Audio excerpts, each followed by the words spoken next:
안녕하세요. 스스로 삶의 주인이 되다의 주인입니다. 이번 시간은 나는 무엇을 기다리는가에 대해 이야기해 보도록 하겠습니다.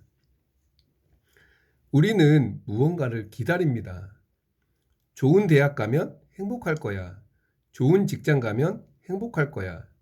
승진하면 행복할 거야. 돈을 많이 벌면 행복할 거야 하면서 말이죠. 언젠가 있을 행복을 기다립니다. 오지 않을 내일을 기다리면서 행복을 꿈꿉니다. 타인이 말하는 것들이 나에게 행복을 가져다 주지 않습니다. 나의 행복은 나만이 알 수 있는 거죠. 그런데 타인이 행복하다고 좋은 직장에 가니 매일 스트레스와 업무 가중으로 하루하루가 피곤하고 나의 건강마저 돌볼 틈이 없게 됩니다. 내가 기다린 것이 이런 삶이었는지 생각해 보아야 합니다.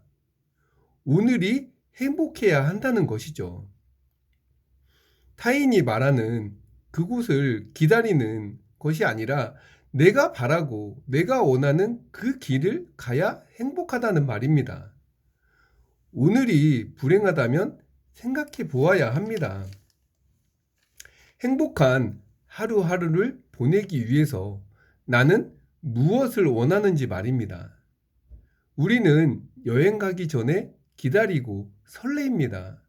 가는 날까지 하루하루 행복합니다. 내가 원하는 하고 싶은 목표가 있으니까요. 내일이 아닌 오늘 하루가 행복해야 합니다. 오늘 행동하면 되는 것이죠. 나는 무엇을 기다리는가 생각해 보시기 바랍니다. 그럼 손자병법 목용편 4. 적을 이겼다고 승리한 것이 아니다. 시작하겠습니다. 기하공성, 공성지법, 이부득이, 수로분온, 국이계, 3월 이후성, 거인, 우삼월 이후이, 장불승기분, 이의부지, 살사졸삼 분지일, 이성불발자, 차공지제야. 그 다음은 성을 공격하는 것이다. 성을 공격하는 것은 부득이한 방법이다. 큰 방패와 공공용 수레를 정비하고 기계를 마련하려면 석 달이 걸려야 된다. 언덕을 쌓아 대치하려면 또 석 달이 걸린다. 장군이 분을 못 이기고 병사를 성벽에 기어오르게 하여 병졸의 3분의 1을 죽이고도 성을 함락하지 못하면 이는 공격의 재앙이다. 성을 공격하는 것은 하책으로 어쩔 수 없이 하는 것이다. 원문에 조금 어려운 한자가 나왔다. 수로분온에서 수는 수리하고 정비하는 것이니 준비한다의 뜻이다. 노와 분온은 성을 공격할 때 사용하는 무기이다. 같은 방패라도 주로 얼굴 부위를 가리는 방패가 모순의 순이고 노는 몸 전체를 가릴 수 있는 큼지막한 방패이다. 분호는 바퀴가 4개 있는 공격용 수레인데 가죽으로 덮어서 그 속에 수십 명이 탑승하여 성벽까지 진격할 수 있으니 고대의 장갑차인 셈이다. 그 밖에 준비해야 할 무기도 여럿 있다. 막루가 수레에 설치되어 이동하면서 적의 동태를 감시할 수 있는 비루, 사다리를 높게 만들어 성이나 요새를 올라가 공격할 수 있는 운제, 목판으로 지붕을 만들거나 장막을 쳐서 적의 화살이나 석궁을 막을 수 있는 판옥 및 목만 등을 마련하는 데에 적어도 석 달이 걸린다. 원문의 거인은 토목공사인데 흙을 쌓아 언덕을 만들고 그 위로 올라가 성벽에서 방어하는 적군과 같은 눈높이로 싸울 수 있게 만든 구조물이다. 그 밖에 토목공사도 많다. 이를테면 땅굴을 파기도 하고 해자를 건너는 다리를 부설하기도 하고 아예 흙을 실어와서 해자를 메어버리기도 한다. 이런 준비를 하는 데에도 석 달은 걸린다. 적의 성을 공격하려면 천천히 준비하고 꼼꼼히 챙겨야 한다. 그런데 장군이 만일 조급하고 쉽게 흥분하는 성격이라면 의부전술을 택할 수도 있다. 의부란 개미가 잔뜩 달라붙었다는 뜻으로 개미떼처럼 성벽을 올라가는 모습을 비유한 것이다. 그러니 성급한 장군이 준비한 불충분한 상태에서 섣불리 적의 성을 공격하면 어떻게 되겠는가? 개미떼처럼 성벽을 기어오를 때 적군은 물론 방어한다. 돌을 던지고 화살을 당기고 끓는 물을 붓고 심지어 펄펄 끓인 기름까지 붓고 불까지 붙이기도 한다. 병사의 3분의 1을 잃고도 여전히 함락하지 못하면 그것은 재앙이 아니겠는가? 그러므로 성을 공격하는 전쟁은 대단히 참혹하여 하책 중에서도 최하라고 하는 것이다.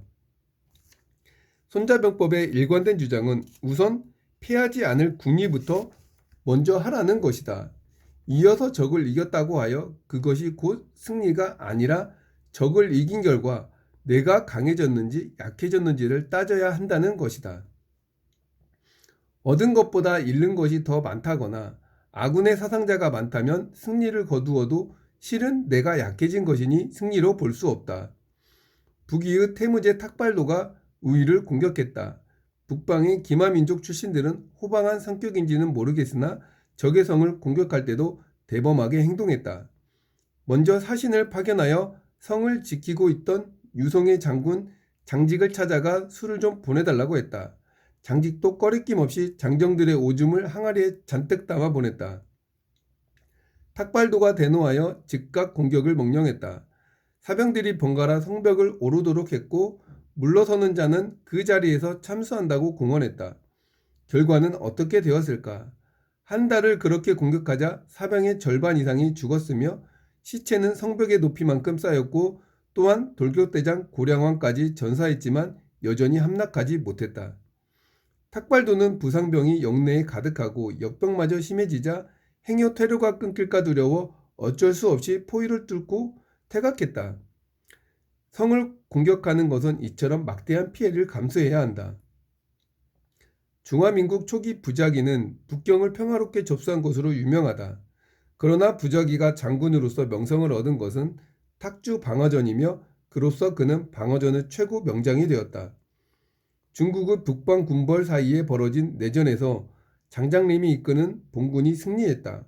그때 부자기는 투항하지 않고 탁주로 퇴각하여 성을 지켰다. 양식이 떨어지고 외부와의 연락도 두절되었지만 투항을 거부했다. 봉군 5만 명이 부자기의 몇천 명을 2개월가량 공격했다. 당시 공격 사령관은 장량이었는데 탁주를 폐허로 만들지 못해 안달이 난 듯 대포와 소위탄은 물론이고 비행기까지 동원하여 마구잡이로 공세를 퍼부었다. 그래도 부자기는 투항하지 않고 계속 버텼다. 아무리 맹공을 퍼부어도 함락되지 않자 장장님은 부하가 치밀었지만 그렇다고 개미떼처럼 성벽을 올라타라는 비과학적인 명령은 내리지 않았다. 장장님은 오히려 과학적인 작전을 지시했다. 성 안으로 독가스탄 500발을 발사한 것이다. 독가스가 퍼지자 봉군은 다시 공격을 시작했다. 그런데 부자기는 여전히 저항하여 끝내 봉군의 공세를 물리쳤다. 장장님도 두 손을 들고 말았다. 아들 장학냐에게 말했다. 저놈이 끝내 투항하지 않네? 공격은 여기서 간두자. 그냥 포위해서 굶겨 죽이자. 이때 염석산은 더 이상 싸울 필요가 없다고 판단하고 부자기에게 단판을 지시했다. 부자기는 상관의 지시를 받자 비로소 장학량과 휴전하고 군제 개편을 받아들였다. 그 후 중국 국민당과 공산당이 벌인 내전에서 공산당 진영의 인표는 장춘을 함락하려 할 때 장학림으로부터 교훈을 얻어 아예 처음부터 포위만 하고 공격을 하지 않았다. 국민당 군대는 배가 고파 결국 항복했다. 우리는 먹고 살아야 합니다. 특히 전쟁에서 배고픔은 참기 힘든 고통입니다. 또한 힘을 쓸 수가 없습니다. 현재 우리도 먹고 살기 위해 살아갑니다. 수많은 음식과 맛있는 것들로 넘쳐나기도 합니다. 이런 상황에 먹고 살기 힘들다는 아이러니한 현실입니다. 우리는 무엇을 기다리며 살아가나요? 수많은 돈, 수많은 명품, 매일 호텔에서 근사한 식사와 행복한 상상을 하며 오늘 하루 스트레스와 피곤함을 참고 이겨내며 생활을 합니다. 하지만 시간은 빠르게 흘러갑니다. 어느덧 정년을 바라보며 타인에게 물어봅니다. 앞으로 저는 무엇을 하며 살면 될까요? 하면서 말입니다. 그동안 무슨 생각을 하면서 무엇을 위해 살았는데 자기 인생을 타인에게 물어보냐는 말입니다. 언젠가 있을 무엇을 기다리지 말고 오늘 나에게 질문해야 합니다. 나는 무엇을 원하는지 질문하고 또 질문해야 합니다. 그러면 오늘의 행복이 열리는 겁니다. 타인이 말하는 좋은 것, 그것은 나에게는 아닐 수 있습니다. 누구나 맛있다고 하는 것, 나는 맛이 없을 수 있습니다. 우리는 모두를 똑같다고 평가하고 다르면 배척하려 합니다. 타인의 생각에 길들여져 있어 나의 생각을 말하지 못하고 알지 못하기 때문에 타인이 좋다고 하는 걸 나도 좋은 걸로 착각하게 되는 거죠. 내가 무엇을 좋아하고 나는 누구이며 나는 무엇을 원하는지 질문하고 알아야 합니다. 그래야 스스로 삶의 주인이 될 수 있습니다. 우리는 자발적 노예로 살아가고 있습니다. 스스로가 나의 상품 가치를 높여받기 위하여 스펙을 쌓아 돈을 많이 주는 대로 찾아가서 나의 상품 가치를 설명을 합니다. 그래야 나를 사용해 주니까요. 월급을 많이 주기 때문입니다. 그러면 이렇게 설명하고 어렵게 들어간 그곳에서 나의 삶이 정말 행복하게 하루하루가 기다림과 설레임이 찾아오게 되나요? 그렇지 않습니다. 나는 누구인가? 나는 무엇을 원하는가를 모르는데 어떻게 삶이 행복하고 하루가 즐겁겠습니까? 오죽하면 월요병이 생길까요? 내가 원하는 삶이라면 시간이 흘러가는 게 빠르다고 생각합니다. 우리가 재미있는 영화나 드라마에 집중할 때 벌써 끝났어? 하면서 두세 시간이 빠르게 흘러갑니다. 누구에게나 시간은 똑같이 흘러가지만 어떻게 사용하느냐는 나에게 달려 있습니다. 사업을 하고 싶고 무언가를 하고 싶으면 행동을 해야 합니다. 가만히 있으면 아무것도 할 수 없습니다.